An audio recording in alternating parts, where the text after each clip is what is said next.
Throughout the ages, architects and engineers have designed and built the great structures that have made our world and withstood the test of time. Hi, I'm Ed Asner. Welcome to Architects and Engineers. Let's look now at modern steel frame buildings. This is the Empire State Building, a marvel of modern architecture. It was built to last. Architects and engineers of today use computers to design and engineer buildings that will endure the forces of nature, such as earthquakes, fires, and hurricanes. This modern skyscraper was also built to last.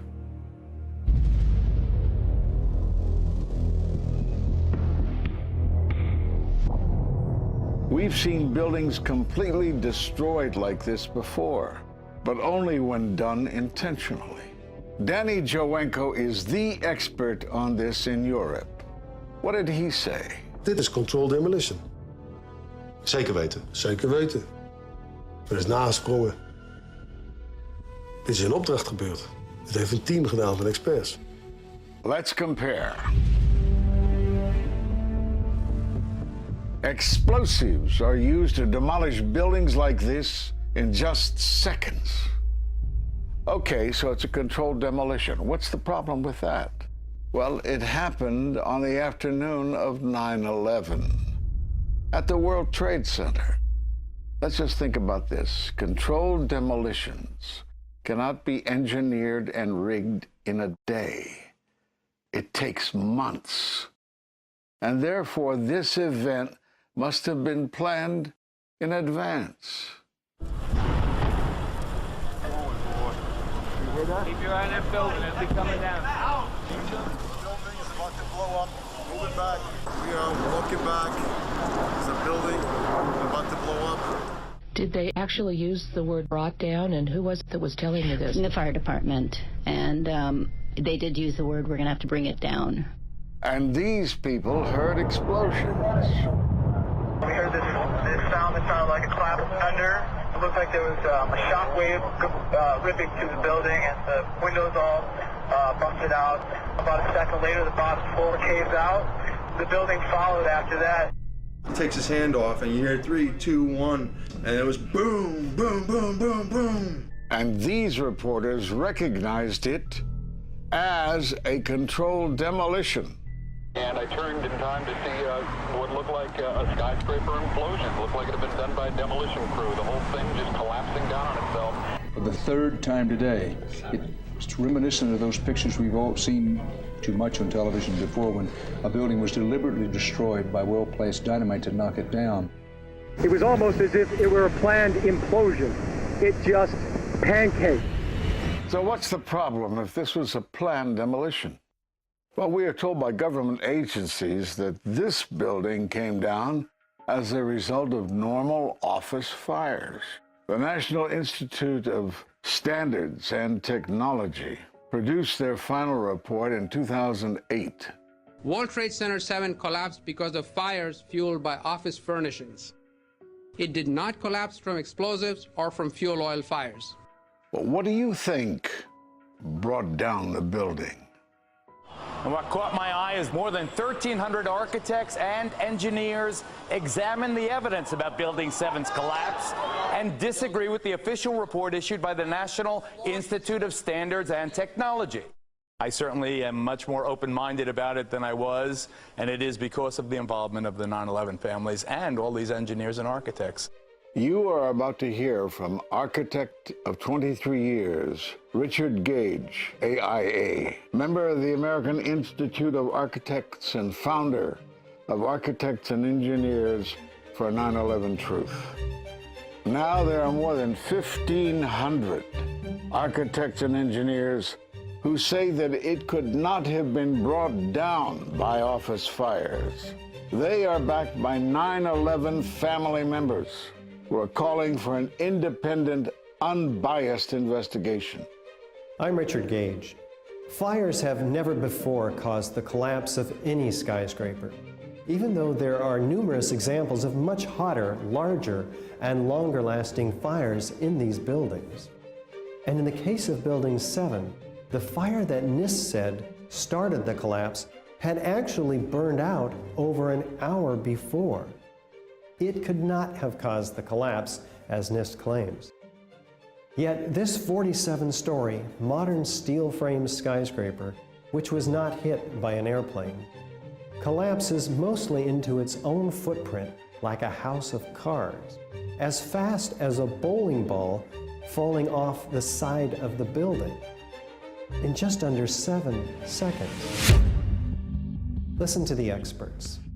Building number 7 descended in free fall for the first 100 feet, which means that there was absolutely no resistance to the descent whatsoever. NIST has admitted it went into free fall for 8 stories. And going from motionless to free fall instantly, that's a bothersome part of the puzzle because NIST never explained it.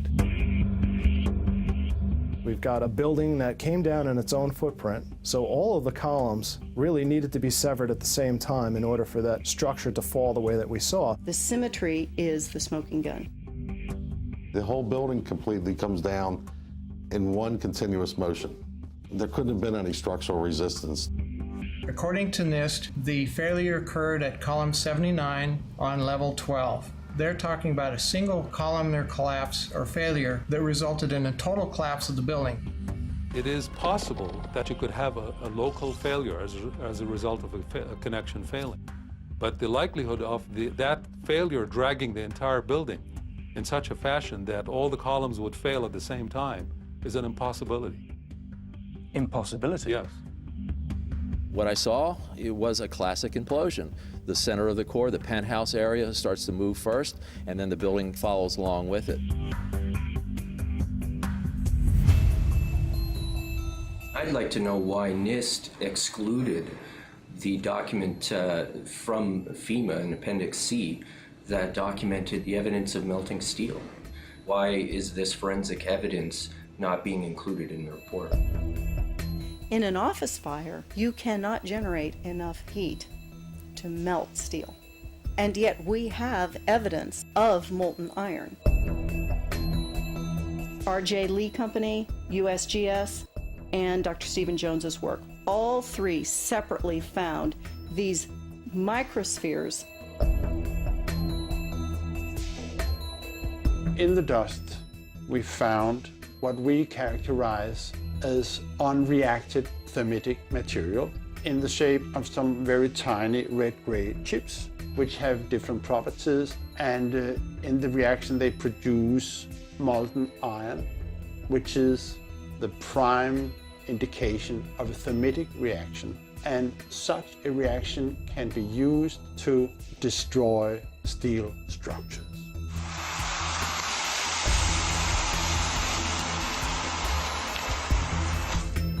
What we have found is a modern version of thermite, which we call nanothermite. There were these iron microspheres present in all of the dust samples that needed to have been formed in extremely high temperatures. I've independently seen thermitic activity within 2 separate independent samples of World Trade Center dust. My contention, based on finding thermite residue in the dust, is that it happened before. It didn't happen after in the fires that ensued in the rubble pile afterwards. All the characteristics of the microspheres tell me that thermite was involved in melting those steel beams. So thermite, if it was present at the World Trade Center and created this molten metal that so many witnesses and photographic evidence shows, would also explain the fact that the fires could not be put out at Ground Zero. The only thing that is consistent with all of the evidence that we have that could cause such a thing is the use of thermite to cut through the steel. You'd get down below and you'd see molten steel running down the channel rails. Like you're in a foundry. Yeah. Like lava. Like it was lava on a volcano.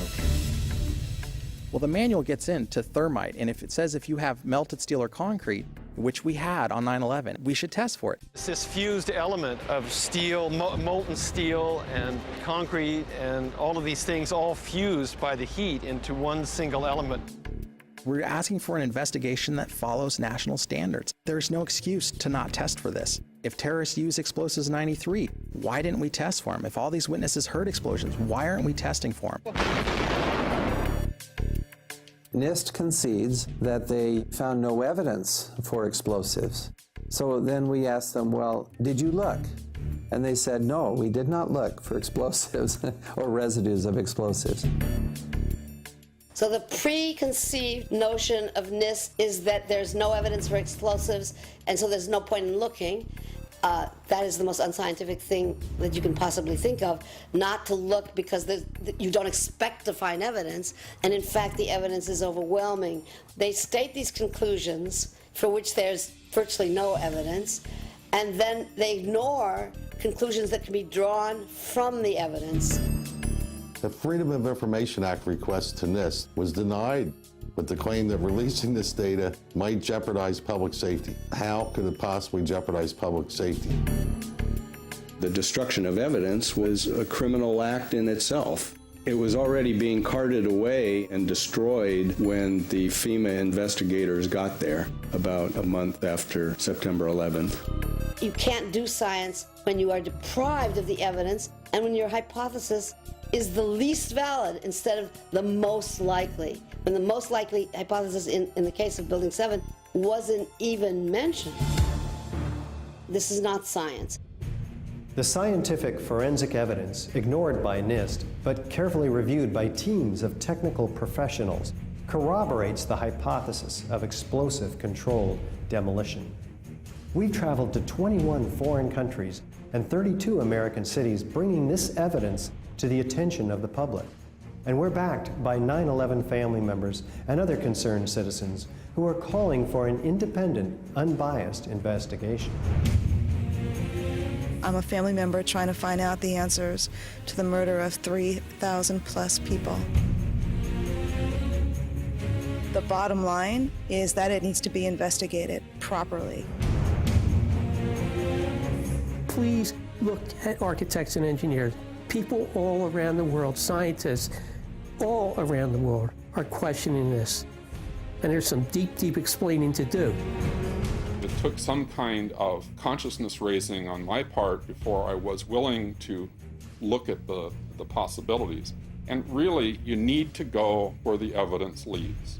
As an engineer, and I have 3 degrees in engineering, I signed that petition for architects and engineers for 9/11 Truth some time ago because the American people absolutely need the truth of 9/11. Look at the evidence. In fact, I'll say this very categorically. Any reasonable person who looks at the evidence that's been brought forward has got to come away with the feeling that something has to be done, a real investigation has to be put forward. We will never heal. This country will never, ever, ever forget that day. We have to demand a new investigation. I want justice here. The country owns this. We were all victims. You all should want answers. It's not just ours, not just mine. We all lost something that day. It's distressing for everyone to come to terms with this evidence, but we must pursue the truth wherever it leads. Look at the evidence and decide for yourself.